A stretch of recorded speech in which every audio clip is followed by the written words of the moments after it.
ये तस्वीरें उस वक्त की हैं जब विमानन मंत्री राम मोहन नायडू उनके साथ मौजूद नजर आ रहे हैं। प्रशासनिक अमला यहां पर मौजूद है और जायजा ले रहे थे उस क्रैश साइट का। ये प्रधानमंत्री नरेंद्र मोदी ने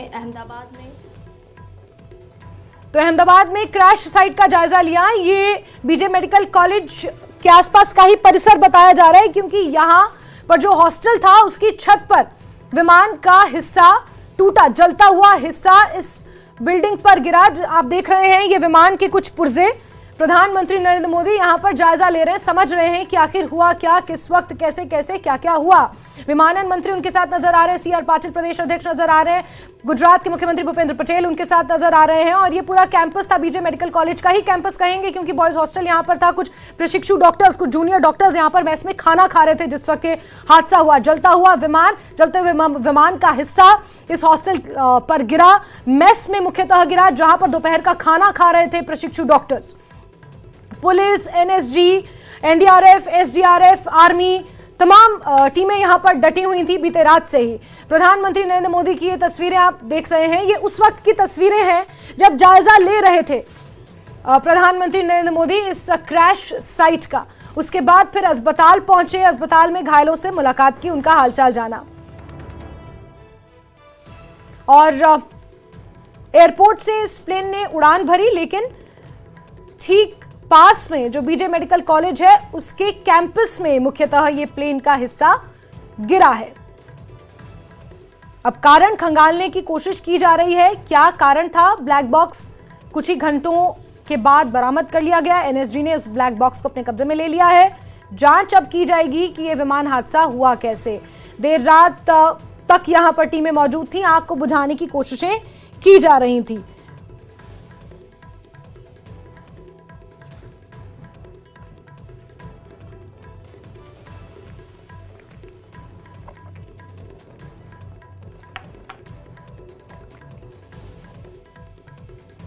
तस्वीरें प्रधानमंत्री नरेंद्र मोदी की आप देख रहे हैं।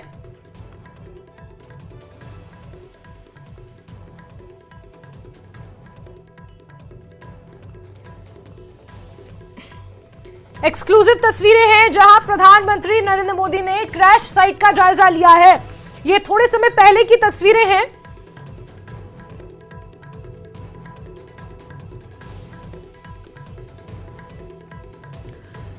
प्रधानमंत्री नरेंद्र मोदी उस जगह पहुंचे जहां पर यह विमान क्रैश हुआ, और क्योंकि यहां पर अधिकारी भी मौजूद हैं, उनसे भी समझने की कोशिश कर रहे हैं कि ये हुआ क्या, हुआ कैसे। विमानन मंत्री उनके साथ लगातार मौजूद है, राम मोहन नायडू।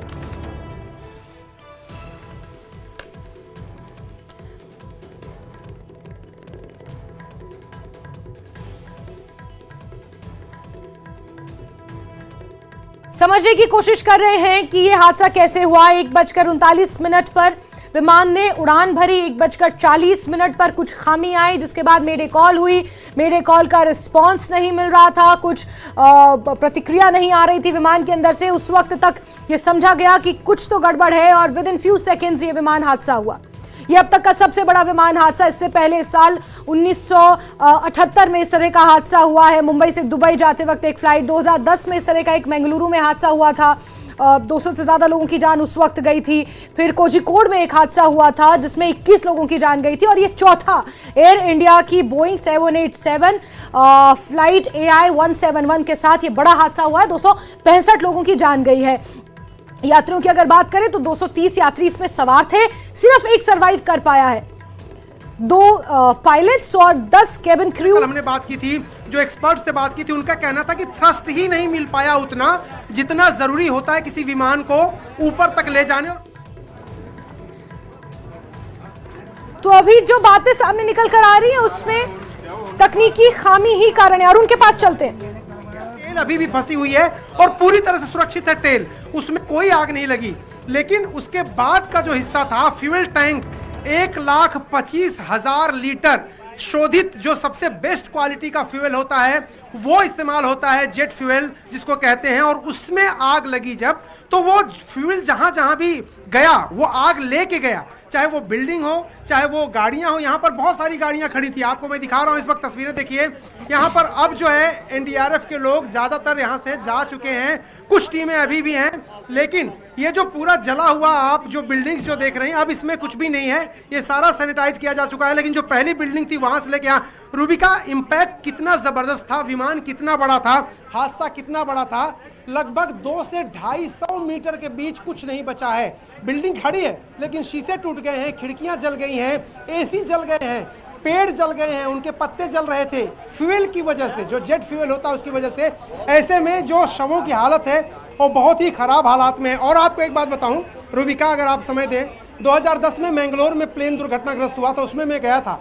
वहाँ पे सबसे मुश्किलें आ रही थी कि बॉडी जितना ज़्यादा जल जाती हैं कि उनका डीएनए सैंपल ले पाना ही बहुत बड़ी चुनौती होती है। मैंने देखा था मॉर्चरी में जाके छोटे छोटे कपड़े के टुकड़ों में लोगों के रिमेन्स रखे हुए थे, बड़ा हृदय विदारक दृश्य था। ज़्यादातर लोग केरल कासरगोड के इलाके के थे, वो कवरेज मैंने की थी। इसलिए मैं कह रहा हूँ डीएनए सैंपल उनके परिजनों के तो ले लिए जाएंगे, लेकिन जो शव बहुत ज़्यादा जल गए हैं उनके डीएनए सैंपल लेके उससे मैच कराना बहुत बड़ी चुनौती है, क्योंकि पहचान करना मुश्किल है किसका कौन सा अंग है। कल रात में 10 बजे के आसपास जो मैंने देखा था, एक शव जो लाइव के दौरान ही बरामद हुआ था और हमारे कैमरा पर्सन कमल देव ने दिखाया था, सिर्फ पैर का एक हिस्सा मैं देख पाया पूरी बॉडी में।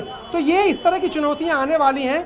जांच रिपोर्ट अपनी जगह पर है, लेकिन जो चुनौतियां हैं मुख्य वो ये कि 241 लोग जो प्लेन में थे और बाकी लोग जो इस हॉस्टल में थे, उनके जो रिमेन्स हैं वो उनके परिजनों तक पहुंचे, सम्मान पूर्वक उनके धर्म के फेथ के मुताबिक उनका अंतिम संस्कार कर दिया जाए, अंतिम क्रिया कर दी जाए, ताकि कम से कम दुर्भाग्यवश जो कुछ हुआ उसके बाद परिजनों को थोड़ा सुकून मिले कि उनके अपने सही सलामत नहीं सही, लेकिन उनकी याद कम से कम उनके पास है, जहां भी जिस तरीके से भी धार्मिक संस्कार वो करते हैं। तो ये चुनौतियां आएंगी, और ये चुनौतियां वहां भी आई थी। मैंगलोर में भी कई हफ्ते कई महीने तक कुछ जो शव थे उनके डीएनए सैंपल मैच नहीं हुए, और आखिर एक एक डीएनए सैंपल एक एक शव पर कई लोग दावे कर देते हैं, कुछ अंगूठी देख के, कुछ अगर इस तरह की के शव होते हैं तो ये चुनौतियां आने वाली है। प्रशासन के सामने पूरी व्यवस्था है। अब तो टेक्नोलॉजी और ज़्यादा 2010 के मुकाबले उन्नत है, और कल गृह मंत्री ने खुद कहा था कि हमारे पास इक्विपमेंट्स हैं, हमारे पास लैब्स हैं, हमारे